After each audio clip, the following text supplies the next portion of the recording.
What happens when the thing you worked your whole life to become finally happens?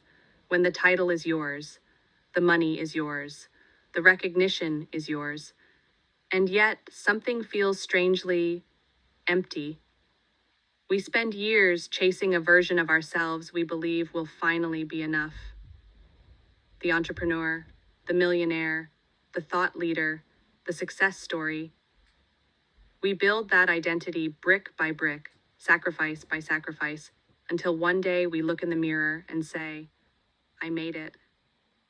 But what if the version of you that made it slowly replaces the version of you that simply was? In the beginning, success is fuel. It wakes you up early. It pushes you through rejection. It sharpens your focus. You are driven, hungry, obsessed. But hunger has a strange transformation. At first, it moves you forward. Later, it begins to consume you. Because somewhere along the journey, achievement stops being something you do and starts becoming who you are. That you no longer say, I run a business. You say, I am an entrepreneur. You no longer say, I built wealth. You say, I am wealthy. You no longer say, I achieved something great. You say, this is who I am. And that subtle shift changes everything. Because when your identity becomes your achievement, you can never stop achieving. Think about it. If your worth is tied to your results, what happens on the day the results slow down? If your identity depends on winning, what happens when you lose? If your self-image is built on being ahead, what happens when someone passes you? Suddenly, every fluctuation feels like a threat. Every setback feels like a personal attack.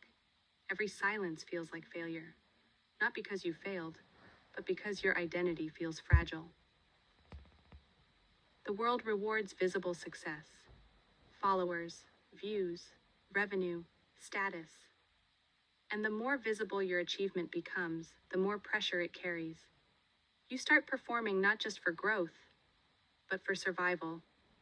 You don't want to lose momentum. You don't want to lose reputation. You don't want to lose the version of yourself everyone recognizes. So you keep pushing, even when you're tired, even when you're uncertain, even when the fire that once burned brightly begins to flicker. The irony? You built success to feel free. But when identity fuses with achievement, success can quietly become a cage. A golden one, polished, admired, impressive, but still a cage, because now you must protect it, maintain it, prove it, over and over again. There's a hidden fear no one talks about.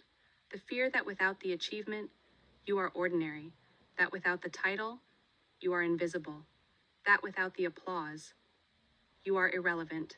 And so you keep chasing, not just more success, but reassurance. Reassurance that you still matter. Reassurance that you are still that person. Reassurance that the identity you built hasn't slipped away. External validation is addictive. It feels powerful. It feels confirming. It feels like proof. But proof of what? That you exist? That you are valuable? That you are enough? When achievement becomes identity, enough is never stable, because there is always someone earning more, growing faster, winning bigger, and comparison becomes the silent judge in the background of your life. There was a time when the journey itself felt meaningful. Late nights felt exciting, risks felt brave, small wins felt enormous. Back then, you weren't chasing status. You were chasing possibility. You were curious, creative, alive. But once achievement hardens into identity, curiosity can disappear. Because curiosity requires vulnerability, and vulnerability threatens identity. When your identity depends on being successful, you cannot afford to look unsure. You cannot afford to experiment too boldly. You cannot afford to fail publicly. So you stay within the lines of what already works, and slowly, growth turns into maintenance. Passion turns into pressure. Purpose turns into performance. There's another cost. Relationships. When achievement defines you, conversations shift.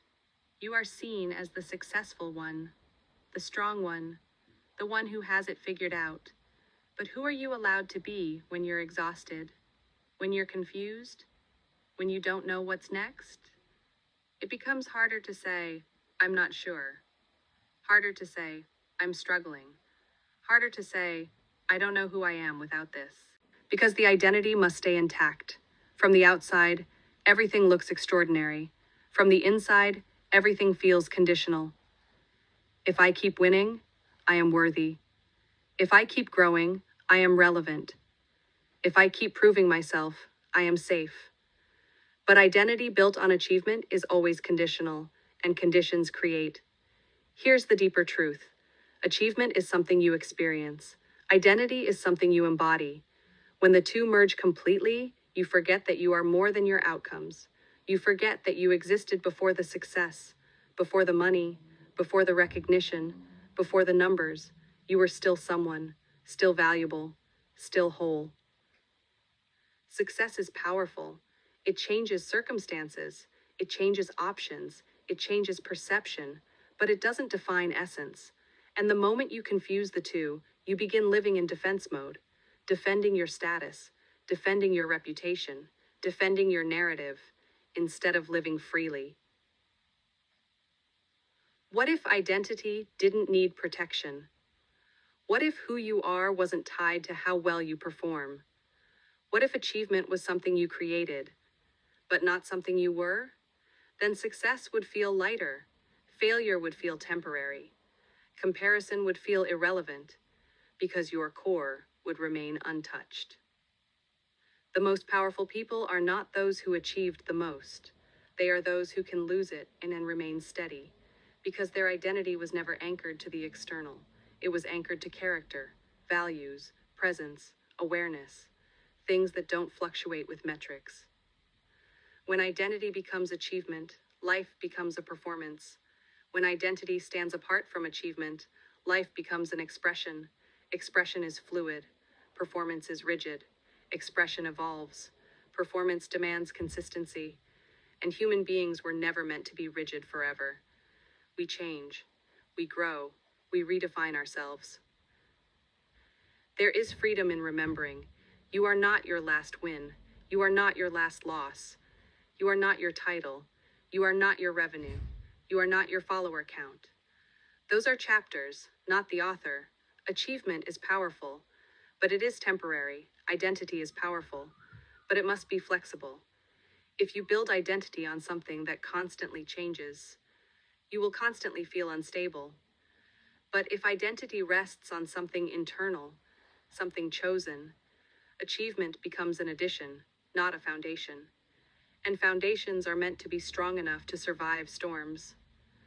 Imagine waking up tomorrow without the pressure to defend who you are, without needing to prove anything, without fearing that slowing down would erase you. Imagine building, creating, achieving, not to become someone, but simply because it excites you, because it expresses you, because it aligns with who you already are. That is a different kind of success, one that doesn't imprison, one that doesn't demand constant validation, one that coexists with peace. Achievement can elevate you, but it should never replace you. Build success, chase greatness, create impact. But remember, you are more than what you accomplish. And the moment you stop confusing identity with achievement, success stops being something you have to protect and starts being something you're free to experience. Because at the end of it all, when the titles fade, when the numbers reset, when the applause quiets, the only thing that remains is who you are without any of it. And that, more than any achievement, is where real power lives.